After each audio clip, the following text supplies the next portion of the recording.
3, 2. I'm still going to do the intro. Okay. Just letting you know. Okay. Welcome back to We'll Get You Home, a place to talk about all things real estate with Dave and Jackie of Relocal Real Estate in Kennesaw, Georgia. Dave, Jackie, how you doing? Good. Oh, we're good. I guess we're about to find out. Yeah, great topic today.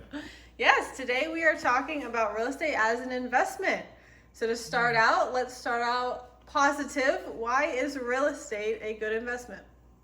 I'm going to defer to Jackie on this one. Oh, first of all, it's tangible.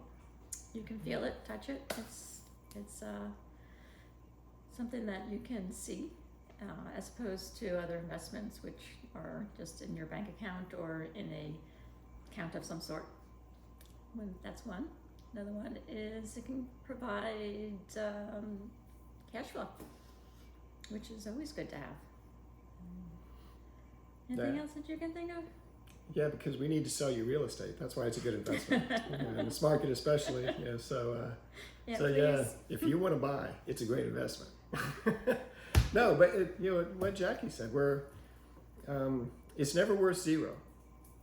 We were talking kind of in private about this. If you owned a bunch of Enron stock, then and weren't able to get rid of it before Enron went belly up, then that wasn't worth anything at the end. So stocks, although normally are a good investment, Real estate typically appreciates, not 100%, but there was at one time.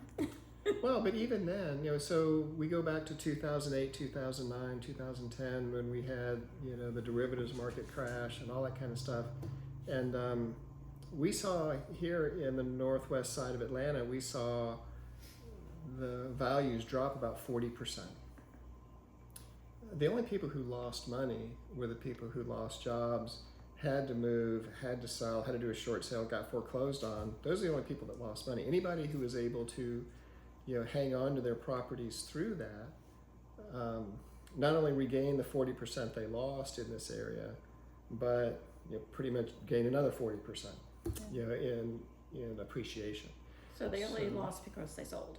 You only lose when you They have sell, to. and I know that's been a mantra of yours, even in the stock market, that you only sell, or you only lose when you sell. Of course, unless a company just goes totally bankrupt and you hold their stock, and which doesn't happen very often. So real estate is a great investment because people always have to have a place to live. I remember there's a good friend of mine, he owns a big plumbing company here in Atlanta. We used to play basketball together, and I was just talking to the Lord one night and said, God, I wish I had a property like his, because, he puts in toilets and water heaters, and if that goes out, people fix it. They figure out a way to fix it. And it was like the Lord said, Dave, where does the water heater and the toilet go? Well, it goes in the house, and that was the business I was in. I was like, okay, Lord, that makes sense. I'm sorry. But everybody has to have a place to live. And so real estate's a great investment for that, really for that reason alone, I think, because it solves a need for people.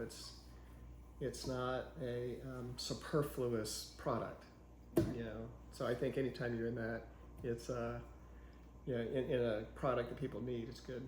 Yep. So You don't want to be selling something they don't need. yeah. And I actually like it. This goes against contrary to real estate probably, but I like it when people buy a property and hang on to it, keep it, and then buy another property and rent this one out, because it does build real wealth. And more cash flow. Yeah. So especially if you were able to, that's why we're in this market. We've talked about this in previous episodes. We're in this market now is because people are hanging on to 2.5% and 3% interest rates, wisely so, I think. And renting those properties because there's a lot of cash flow in those. So, yeah. But there are some downsides too. Well, It costs money to sell, to buy and sell. Whereas stocks are pretty much, low entry cost. But there is some cost to maintenance in a home. You have to make sure you've got the cash flow to take care of things that break, taxes and insurance. And was that the type of next thing. question? It was. That's perfect. You rolled right into it. Yeah. When Read is your mind. You're clairvoyant. Yes. I was gonna say, rolling into when is real estate a bad investment? Yeah. not necessarily it's a bad investment, but you need to be prepared. It's a little bit more involved in real estate as opposed to other investments. Well, there's more to just making money in an investment too. There are clients that we've had who wanted to be landlords, and then after they bought that property or kept their property and started renting it, realized that there's more to being a landlord than just owning the house and collecting the rent check every month. And so you really have to kind of determine if you're psychologically suited to being a landlord, because you have to treat it like a business. And that means you might have to evict somebody who doesn't pay you, and maybe through no fault of their own. Maybe they did lose a job. Maybe they've had a health issue that has taken all of their resources to help a family member or themselves. And it almost forces you to be a little bit heartless, even though I don't know that I really could do that. Yeah. I'm in the real estate business, and it would be hard for me to kick somebody out of one of my properties that was having a difficult time. Really easy if they just said they didn't want to pay me.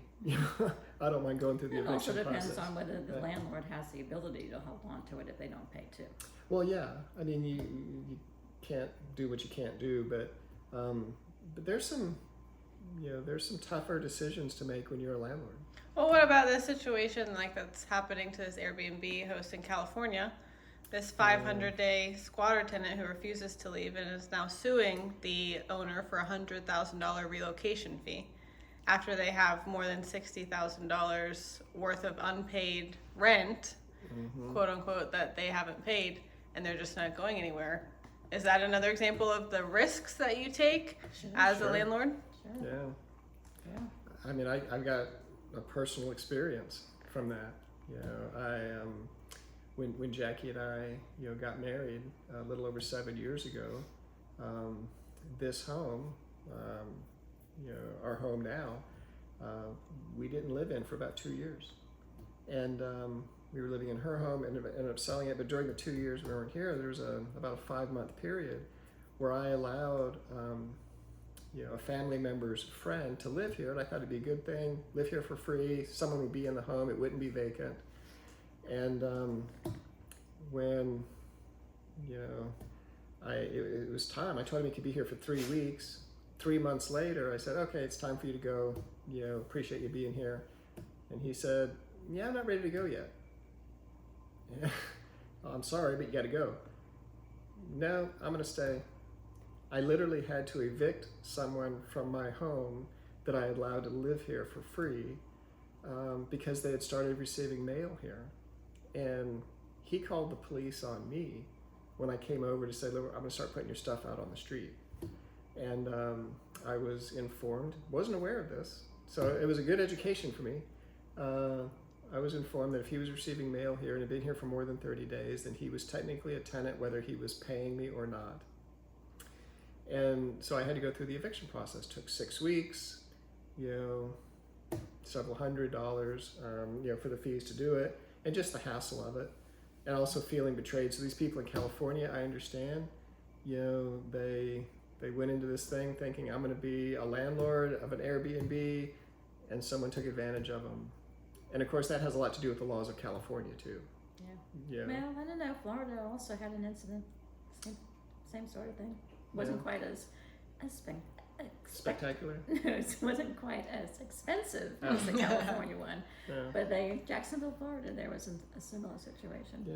So definitely look into your laws Well, we're in your even here in states. Georgia, and I had to evict somebody. Yeah, it takes took 60 days. 6 weeks. Well, it's a 6-week process. So yeah, it probably did take about 60 days. I try and block that out of my memory. But it's given me pause for who I might allow to see. We have a full basement apartment here that pretty much goes unused, and it gives me pause to how I would do that going forward. So yeah, there's some times when I guess you can get bitten in an investment. We tell people the best time to sell their home is the day they buy it. So buy a home that you can sell the next day if you have to, and at least not get hurt. Well, a lot of that has to do, same thing with being a landlord. Do your due diligence up front. so that you know you've gotten somebody as much as possible with character and has a good track record of being a renter or owner and now is renting, so that you can at least hedge your bets against having something like that happen. You know, in Airbnb, I think there's really no vetting going on in an Airbnb situation, as far as I know. No, they just take a security deposit. Yeah, it's a security You can deposit, afford the and security. That's it. and you're in. And then if they refuse to leave, then you're in this nightmare. Well, this So- specific situation, they went outside of Airbnb and did a longer booking, and so Airbnb is now not involved at all because they went Oh. outside of their original Yeah. booking and did a private type thing, and then it Yeah. drew out to this. I know, Jackie's been reading up on this and feeling, I really haven't done any study on this. I'm not an Airbnb aficionado. I think I've stayed at one, and I think, one of our kids booked it, so. I had a beach property, a condo that I managed, and it was before Airbnb came on the scene, and so it was mostly VRBO and HomeAway, but I made sure I spoke to everybody personally. I had them on the phone and I talked to them, so I got a feel for who I was renting to, and I had great people. They broke a blender once, the glass Mhm. part of the blender, and they bought me a glass replacement and a plastic replacement just in case I wanted to replace it. I had great tenants, so getting involved can help. Yeah. We've also just been talking about investments, real estate as an investment for renting, but it's also an investment if you live there. That's rent control for yourself. You know what kind of monthly cost you're going to have, regardless of what the landlord wants to do, because you own it. The only thing that's going to go up is taxes and insurance, but your mortgage is pretty much going to stay stable. I sold our next door neighbor their house 13 years ago, Michelle and Woodley. And I just got back from their home. They got, Michelle just started, added chicken. She's got a big garden in the backyard. It's about 2 acres, big garden in the backyard, and she's added chickens, and we're actually getting our eggs from her. So they're like, come on over, see what we've done to the house. Oh my gosh. The home is just spectacular what they've done to it. And easily doubled, maybe tripled their value for what they bought it for. And they bought it at the right time. They bought it in the middle of the trough. And again, they recovered that 40% plus 40%. And it's a beautiful, beautiful property. So, real estate is, a lot of people is like, why do I have to buy? You don't have to. You could rent all your life, but it is the way that the vast majority of people build wealth in this country, is their personal home. And and then if you're able to buy another property, or when it's time to move, keep that one and move up to that other property, or move down to that other property, then it can produce long-term income for you in retirement. So we actually like it as an investment. So but And I know you talked a little bit about real estate versus stocks in the beginning of the video. Did you have anything more to add about either your experience having both, or what you think about real I think estate it's a over good stocks? idea to have both. diverse, being diverse in your portfolio is important. Yeah. Stocks are liquid. You can always sell like that. We're starting to invest more in food. No, I'm serious. Food. With everything going on right now, we just found out Israel's at war and all kinds of stuff, and so not a bad idea to have a month's worth of food in your house beside your pantry. But that might be the ultimate currency at some point. Don't want to sound like a crazy guy, but you do. But I do. I'm sorry. Just to be clear, you're investing in buying food that's non-perishable, not buying stock in the company of the Correct. food you're buying. Correct. All right. Correct. I just And wanna make that non-perishable clear. Food. Yeah. Okay. 25-year food supplies. And Rice stuff. and beans. Yeah, so it's an Yeah. investment that doesn't really give you Yeah. anything until you Yeah. maybe possibly have to have it. Yeah, the stuff that comes in like MREs, and then again, there's Little Debbie stocking cakes. You gotta have some of those. But It's gonna be currency. yeah, it could. And what are some other expenses associated with being either a landlord or having your own home as an investment for yourself? I know you talked a little bit about Well, I having think those expenses, but I want to go into more detail about that. that's part. I think that's part of the, the rubric of figuring out if you want to own real estate or not. You see, we see a lot of people who come out of being career renters, primarily in apartments and townhomes and condominiums, where many times certain things are paid for them as part of their rent. So they don't really see it.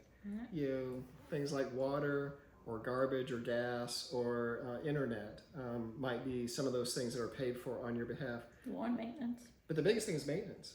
The biggest thing is maintenance. And you really have to think, I've got to put a certain amount of money away every month so that when the water heater does go out, I've got $1,200, say, to put a new water heater in.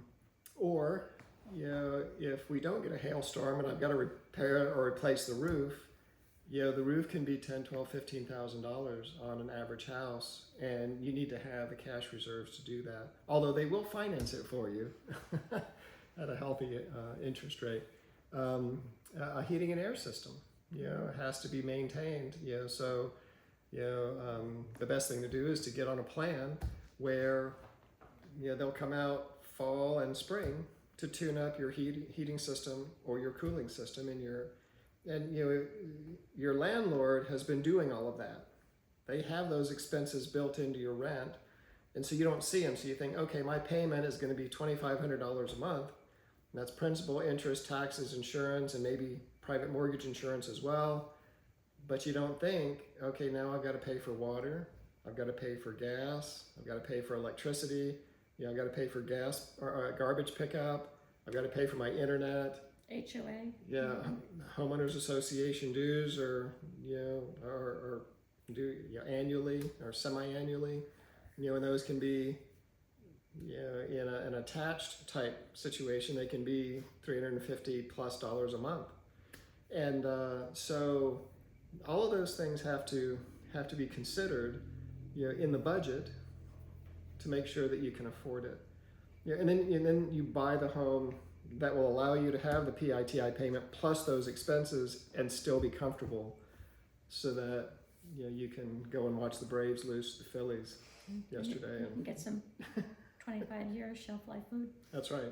Be able to buy your shelf life food. So I guess that's another example of how real estate could be a bad investment if you buy a house and you're cash poor now. Correct. Yeah. And that would be the same thing, I guess. Even at your work, if your work matches your 401k, matches your investment in your 401k, and you're starting out kind of at the bottom, and you think, well, gosh, they match up to 6%. I'm going to put 6% in there, but putting 6% in really straps you here. You might want to put 3 or 4% in. And really no different. I'm going to buy a house that allows me to make, again, my house payment along with all the ancillaries. Taxes, insurance, that kind of thing, plus the ancillary, and not be house poor. That's really what we call being house poor. And so if you don't think about those things, or someone doesn't guide you through those things, then you can end up on really not enjoying your home. And you really want to enjoy your home, whether it's your residence or whether it's an investment property. The lender will help you too to make sure you don't go too far over your budget. Well, our lender will. There's a lot of lenders who they get paid a half a point or a point based on the loan value, and so our lender, who's wonderful, wants to find out what people feel comfortable affording, not what they can qualify for. Because those are two different things. You might qualify for this, but you're comfortable here. And many lenders will say, oh yeah, you can buy a $500,000, $600,000, $700,000 house when you're really comfortable at $400,000. And that's what you need to think about. And we try and guide people there and let them know, listen, a year from now when the baby comes, if you're thinking about having kids, the expenses go up. We don't want you to be so locked into a payment that, you know, baby doesn't have any diapers. Because you just can't, you know, I can't afford them. Or you couldn't take a vacation, or you couldn't Exactly. go. You can't visit family, Right. those kind of things. Yeah, you want to be able to do those things and enjoy your home. And if your home is strapping you to the point where you can't do those things, then you start to resent your home. You know, and that's not what you want. So, All right. Well, anything else to add? you know, no, I mean, I remember reading when I first got in the real estate business, which was a long time ago, that at that point, 70% of the world's millionaires, of the United States, not the world's, the United States millionaires had gotten wealthy through real estate. And, you know, and that resonated with me, that buying a home and letting it appreciate, trying to stay in it long, depending on the market. I mean, there's a lot of people, especially with IBM. IBM, you know, used to stand for IB moving, you know, because they were always moving people. They were transferring people every couple of years. And if you went to the right cities, you would go there, the house would appreciate, you'd sell it. You go to another city, a house would appreciate, you'd sell it. And you would climb this ladder of appreciation up into a very expensive home that you might not have been able to, you know, afford otherwise. And there, you can do that. But Warren Buffett was asked, you know, why aren't there more millionaires? And he said, because people don't want to get rich slow. And buying a home and staying in it for a long time and fixing it up like Michelle and Ridley have done next door allows you to get rich slow. And you do it in your real estate. So I would just encourage people, you know, to do what you can, if possible, to buy a home, and we'll help you. Yeah, we'll get you home, but it's asking the right questions, and I think, you know, we're gonna talk probably in a future video about exactly that. You know, what questions do you need to ask, really, even of your realtor when you go to buy and when you go to sell, because you know, not all realtors are created equal. You know, so, or have the experience necessary to, you know, to answer the questions you need answered before you go in, or to even let you know which questions you should be asking. So anyway, anything?